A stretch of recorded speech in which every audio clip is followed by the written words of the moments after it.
Welcome back, budgeteers. Coach Nino Villa here, disciple of Christ, husband, father, and financial coach. And today on the New Money Habits podcast, I want to talk to you about how you can stop saving for emergencies and actually start saving for peace of mind. Hey there, budgeteers. The new year is here, and you know what that means. It's time for fresh starts and new habits. If one of your goals is to get better with your money, New Money Habits has exactly what you need to kick things off right: the Payday Power Planner. This isn't just any budget tool. The Payday Power Planner is designed to work with your pay periods, not just the calendar month. Why does that matter? Because it helps you to see exactly when your money is coming in and going out. No surprises, no guesswork. With the Payday Power Planner, you'll know if you're working with a surplus or facing a deficit, so you can make informed decisions about your money. It's not just a plan, it's the clarity and control you've been looking for to start the new year strong. Make this the year you finally build new habits for financial freedom. Grab your free Payday Power Planner from New Money Habits today and take the first step toward a better financial future. Visit newmoneyhabits.com now, because this year it's time for a better plan for your money.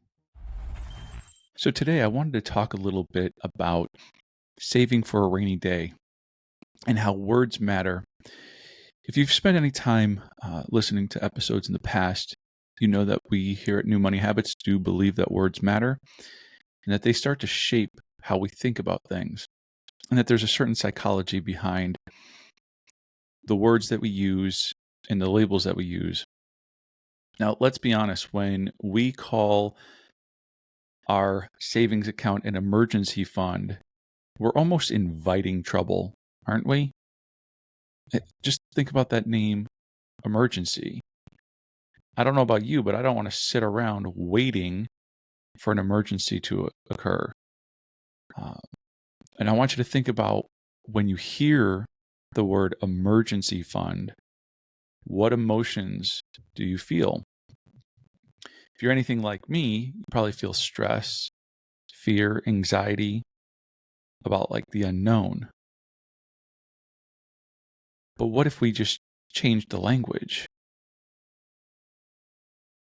The word emergency in and of itself kind of sounds like sirens and panic and chaos. And if you ask most people, that's how they feel about saving. They feel like it's chaotic. Maybe they're panicking because they don't feel like they have enough, or they don't know where to start. And so instead of engaging, sometimes they avoid. But what about peace of mind? What if I said, hey, let's save some money in a peace of mind fund? I would imagine that feels a little bit more calming. It feels empowering. And so it's not nearly as scary, or it doesn't feel undoable. And at the end of the day, if you have money set aside, when life throws something at you, instead of inviting an emergency, you have peace of mind. You have a calm about life's chaos. Life threw me a little chaotic curve. It's fine. I have peace of mind. So why does any of this matter? Well, language primes our behavior. If words can trigger us to feel certain feelings, those feelings then drive our behaviors. And so if fear and stress and anxiety are triggered by the word emergency and an emergency fund, then when anything pops up, even if it's not an emergency, we might feel a sense of anxiety, stress, fear, chaos. But if we can call our savings account a peace of mind fund, and we know that we've saved for peace of mind, then again, when something pops up We can kind of pause. We can be calm about it. We can evaluate, is this truly something that needs to be addressed now? Or is this something that can wait and be addressed later? And if it needs to be addressed now, I can calmly address it because I have peace of mind. Your behaviors follow your beliefs, and your beliefs are built on the words that you use. If I use the word struggle, that I struggle to save money, then it's always going to be an uphill battle. If I change my language and I say, I haven't yet made saving a priority, but now I'm going to make it a priority. That shift in language is going to shift behavior. Now, why is it that we believe what we believe about money and our behavior with money? It's all rooted in what we call money scripts. These are things that you believe about money, that you tell yourself about money over and over and over again, and you probably do it subconsciously. Sometimes we do it consciously, but most of the time we have these subconscious beliefs because we've either had an experience that shaped the money script, or we have heard a certain thing about money over and over and over. So one very common money script is money doesn't grow on trees. So when people are struggling and kind of living paycheck to paycheck, or maybe they're spending more every month than what they're bringing in, and so there is absolutely no wiggle room, you might hear the script, money doesn't grow on trees. It's an expression used to essentially say no to anything that feels like it's not a necessity. And so that money script, if you heard that as a child over and over and over, it has shaped a belief that you have about money. And that belief you have about money has driven your behavior with money. So if money in your mind is scarce, if it is hard to come by, if money doesn't grow on trees, then saving may seem like an insurmountable activity. There's no money to do that. I'm barely making ends meet. There's no extra to save, and so I struggle to save. When we flip that on its head and say, okay, right, we understand that money is a finite resource. It's not unlimited. It might be the case for some people, but let's not get off topic. Let's focus on you and your situation.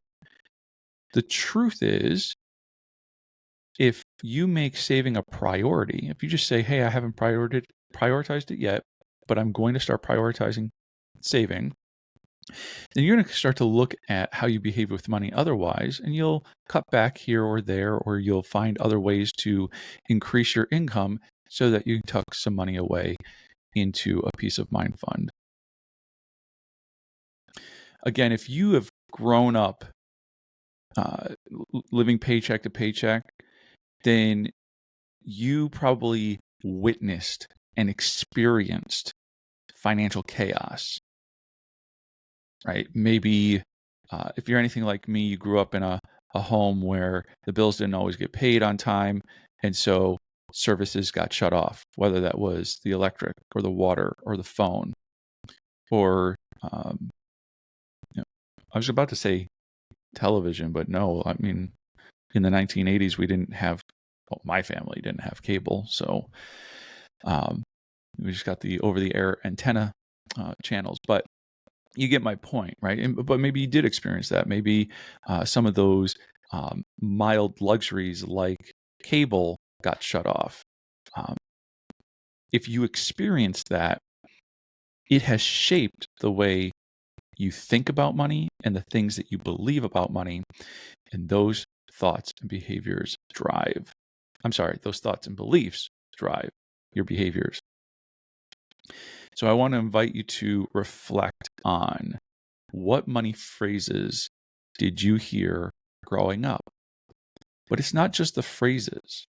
Also reflect on the experiences you've had yourself, whether, again, that could be at an earlier age where you were not the one managing the money, but I want you to think about even the experiences you had maybe in your own early adulthood that have shaped the way you behave with money today.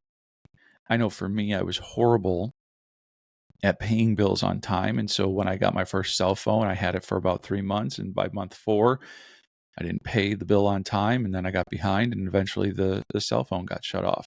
So here I was replicating what I saw as a child, where services get turned off because bills are not getting paid on time. And so maybe you've experienced that and it only reinforced what you think and what you believe about money. So now it's time to challenge that. It's time to challenge the way we think so that as we think differently, we can behave differently. So words matter, and we believe that here. We've shared that so many times. And so instead of calling your savings account an emergency fund, and you're sitting around waiting for life's chaos to drum up another emergency, how about you call your savings account a peace of mind fund? And so that when life throws you what it has, you have peace of mind that you can take care of it. Hey there, budgeteers. You know, good news can only be good news if there's bad news. So, what's the bad news? The bad news is you and I have a deadly disease called sin, and this disease causes us to rebel and disobey God. See, God is holy, righteous, and just, and He cannot be in the presence of sin. So this horrible disease of ours separates us from the God who created us. And the bad news gets worse. There isn't anything you or I can do to make ourselves right with God. We are dead in our sins and on our way to an eternity separated from God. But that's not God's will for us. See, for God so loved the world that He gave His only begotten Son, that whoever believes in Him should not perish but have everlasting life. God did what only God could do. He made a way for us to be reconciled to Him through Jesus Christ. Jesus came into the world to save sinners like you and me. While we were still sinners, storing up God's anger against us for our rebellion and disobedience, Christ died for us. Jesus took the punishment that you and I deserve and have earned. Jesus is the substitute for your punishment and mine. Now, isn't that some good news? The word gospel means good news. The gospel of Jesus Christ is that you and I broke God's law and Jesus paid the fine. When we place our faith and trust in Jesus, we get to experience God's grace and mercy. Our gratitude should turn us from our rebellious and disobedient sin toward God, seeking after Him and His righteousness. When we do, God gives us a new heart and a new mind. Praise God for His goodness, and remember, God loves, humans sin, Jesus saves. And now that we've addressed the words and the psychology attached to the words, you might be asking yourself, what is a peace of mind fund really? Well, it's not just for life's chaos and emergencies and disasters. It is for things like car repairs that are unexpected, unexpected travel, and that might mean the loss of a loved one, and all of a sudden you're either driving to a place like Las Vegas here. Me and my family, we live in Phoenix, and when wife lost her father, it was a trip to Las Vegas to help mom with final arrangements, and so that was unexpected travel. It might be a short-term income loss. So maybe there's a reduction in hours, or maybe there's a layoff. But it really is for the unplanned things in life. And so we're making a plan for the unplanned. We might not know what it is. We might not know when it will occur, but we're just we're building up a peace of mind fund so that when life throws us something unexpected, we can respond versus react. Now, I don't want to get into a long psychology lesson about the difference between responding and reacting, but responding is a controlled thing. When something comes at us, new information, a situation, if we're responding, it just means that we're doing that clear-headed, level-minded, and we're just it's controlled versus a reaction. Reacting is when we are triggered by something and we have an emotional outburst and we react to it. And that emotional outburst is not always, necessarily anger. It could be sadness and weeping or whatever it is, but it's a strong emotional reaction versus a calm and measured response. So how do we get to our peace of mind fund? How much should that be? What does that look like? Well, here at New Money Habits, we teach that to get you started, so your starter peace of mind fund should be 25% of your monthly income. So if you're making $4,000 a month, then your peace of mind fund goal is $1,000 to start. Now, that's assuming $4,000 a month. If you are somebody who's earning about $25,000 a year, then your monthly take-home pay is somewhere around $2,000 to $2,100 a month. And so for you, 25% of that would be somewhere between like $500 to $600. And $500 to $600 might feel like it's a lot. It might feel like I've never saved that amount of money, or right now that would be really hard to do. And I want to acknowledge that may be true. I also want to revisit the idea of prioritizing savings and getting started is better than staying stuck, right? So even if you can't get to $500 or $600 very quickly, if you started saving $25 a week and you got to $100 by the end of the month, that is a huge step in the right direction.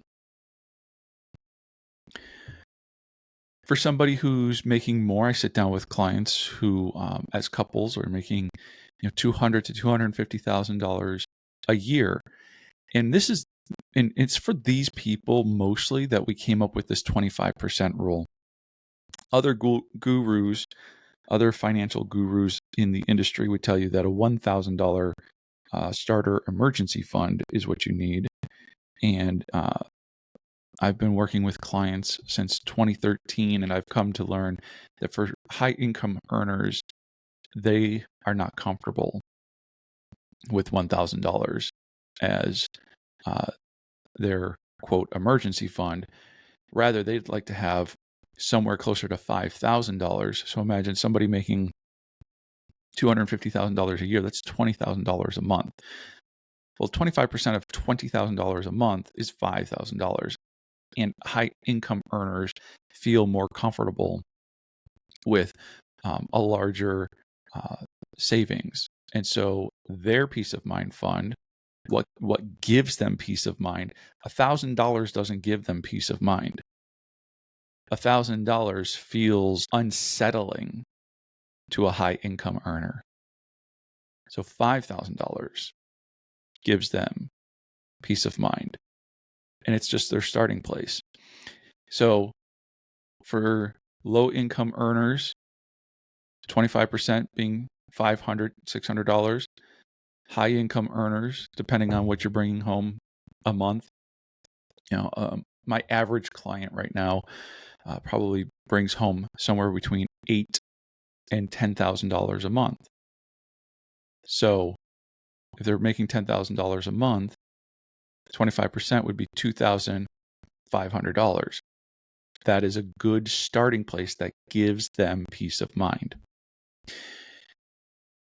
There is also what's called a fully funded peace of mind fund, and this would be somewhere between 3 to 6 months of expenses, or we like to focus on 3 months of income. If you're used to making $10,000 a month and you want 3 months of income set aside, well, your fully funded peace of mind fund would be something like $30,000. Now, there are some thresholds that when I'm actually sitting down with clients, we get to a certain number and I'm like, you don't need to park more than, say, like $20,000 into a high yield savings account for your peace of mind fund. Everything above and beyond that, you're going to want to invest that differently. But that's a different conversation for a different day. Today is really about getting started. And so getting started with a starter peace of mind fund that is 25% of your monthly income. And at the end of the day, it's really not about the number per se. Again, it goes back to how we feel. And when we have peace of mind, we feel differently. A lot of the stress starts to go away. And you have to ask yourself, whatever your number is, whether it's $500, $1,000, $2,500, a $5,000 starter peace of mind fund, whatever that is, ask yourself this question: can I handle this without freaking out? Can I handle saving this much? Can I handle life coming at me and having, quote, only this much saved without freaking out? Because that is what gives you peace of mind. Hey there, budgeteers. It's a brand new year, and that means it's time for new habits, starting with your money. Take charge of your finances in 2025 with New Money Habits Financial Coaching. This isn't your typical financial advice. New Money Habits is all about giving you the knowledge, tools, and support to make confident money moves and build a rock solid financial foundation. Here's the deal: we're offering a free discovery session to kick off your journey to financial freedom. That's right, no strings attached. In this session, one of our expert coaches will help you to identify your financial goals and create a better plan for your money. We'll help you master your money mindset, sharpen your money management skills, and keep you accountable every step of the way. Make 2025 the year you say goodbye to financial stress and hello to the freedom you've been dreaming about. Schedule your free discovery session today and start creating the new money habits you need to achieve financial freedom. Okay, so I wanted to jump into a couple of other kind of getting started without stressing anyone out approaches. So for some who are listening, you might not have anything saved at all right now. And this, I certainly hope, hasn't made you feel any type of shame or guilt. Right? It's not about that, right? I'm here to walk with you to get you started.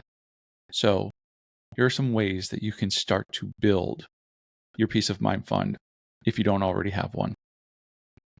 Start small. Start small. Use the word prioritize. I'm going to prioritize saving.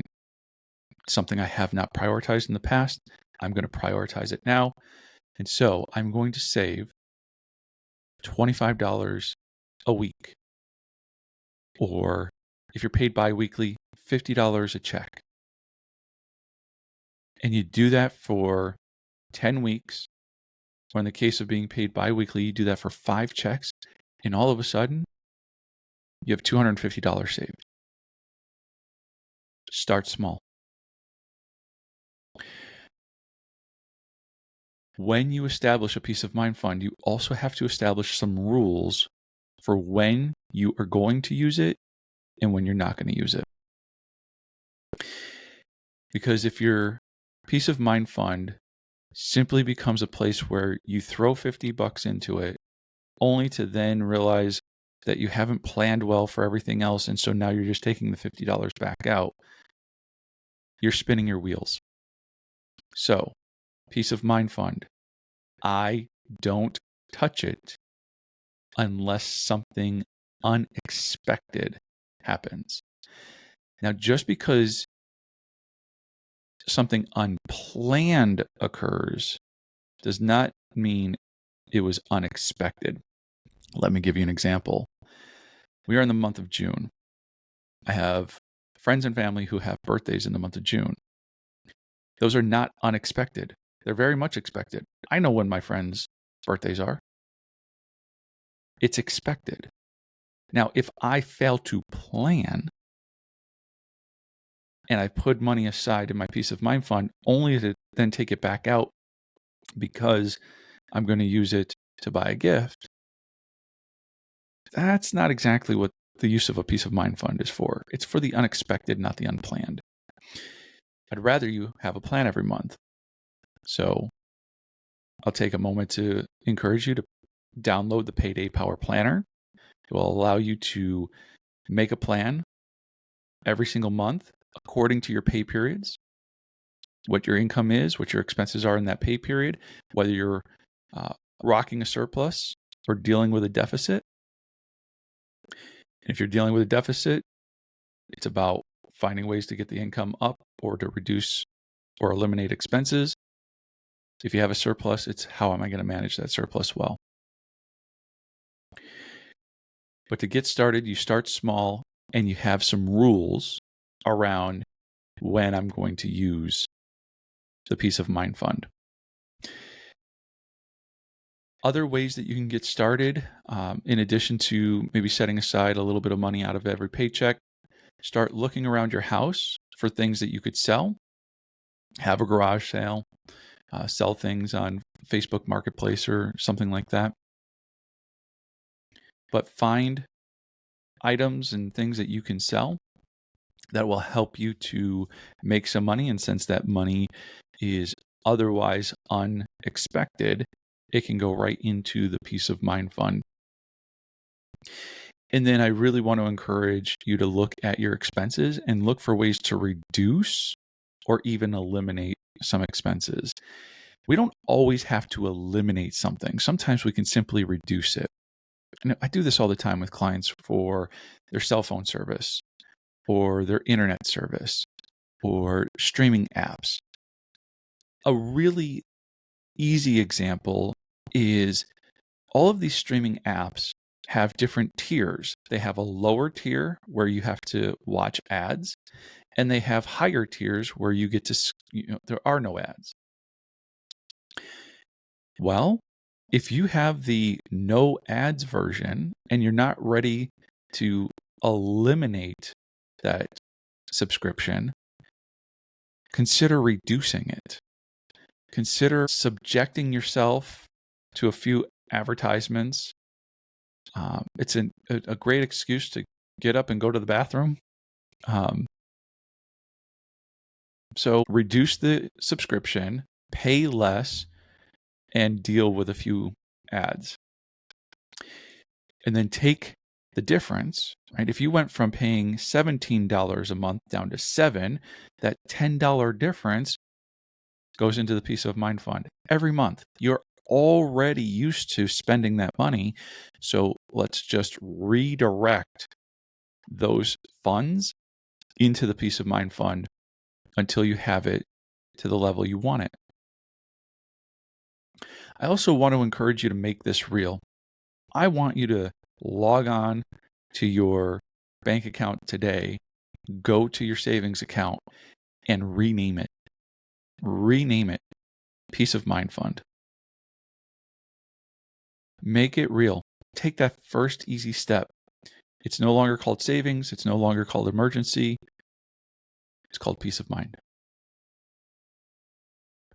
That mental switch alone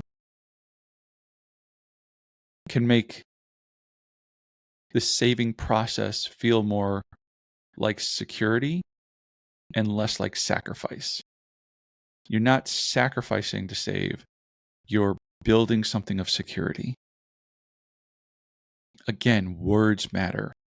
What we think and what we believe about money drives our behavior. Now, if you're looking for some accountability, come and join us on Patreon. Join our conversation there.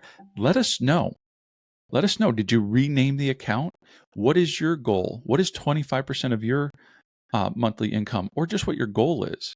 Because maybe you decide that even though you bring home $10,000 a month and 25% would be $2,500, maybe you're cool with $1,000. What is your goal? And what is your plan? Are you going to sell some stuff to fund it? Are you going to take money out of each paycheck and start to prioritize it? How will you go about saving toward your goal? In this shift in thought and belief kind of culminates in this. Your peace of mind fund doesn't become money that you hope you never touch. It becomes money that you're glad you have when you need it. So there you have it, the psychology of a peace of mind fund, why words matter, how much it should be to get you started, some ways that you can get it funded. But again, I encourage you, come join us on Patreon, join the conversation. Let us know what would give you peace of mind. Is it $500? Is it $1,000? Is it $2,500? $5,000? What amount of money would give you peace of mind? And then again, let us know, what is the plan?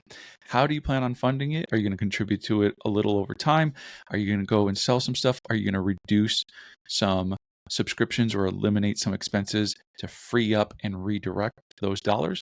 Let us know over on Patreon. We will see you there. And until next time, may the Lord help you to steward the resources He has blessed you with well. That does it for this episode of the New Money Habits Podcast. Remember, if you have any questions, make sure to hit us up on social at New Money Habits and follow us on Spotify, Apple Podcasts, or wherever you listen to podcasts. Please consider leaving a 5-star rating and review to help us spread this message of hope to people looking for a better plan for their money.